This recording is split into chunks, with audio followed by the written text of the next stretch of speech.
Hello everyone, I hope you are doing well. Today I've decided to dive into working with cloud products and services to enhance my skills, and I thought it would be great to share this experience with you. I asked ChatGPT to give me a very simple project, and here I am ready to walk you through it. I want to have a static website in Azure. So here you see I have my codes, my HTML and my CSS and a picture here.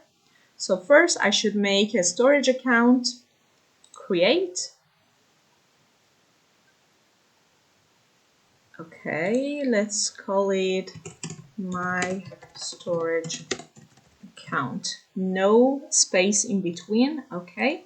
And for name, my storage account Shiba. That is good. For region, West Europe and performance standard. For redundancy, I choose locally redundant. Review.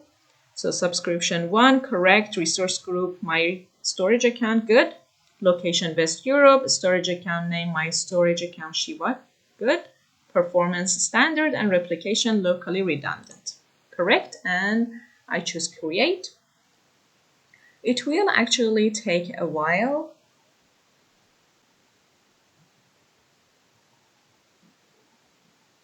So I guess it's gonna be ready soon.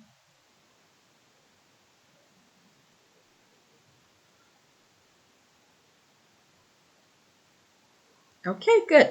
Go to resource. And here again, you can see my storage account, location, performance standard, replication locally redundant. Good. So capabilities, among all of these, I need static website enabled. And for index document name, I have index.html. And for error document path, I have 404.html and save. So right now I don't have anything here. I want to copy this endpoint and show you that right now you can't see anything. So I come back here, go to web, and I want to upload my codes here. Upload, browse files, and here I have everything. Upload. Nice. Let me just show you that here, index.html, you can see that I can even edit it here if I want. But everything is okay right now. So let's go back, and here I copy the endpoint again. And here you can see the static website. Thanks for joining me on this journey. If you want to see more practices in future, please do not forget to subscribe.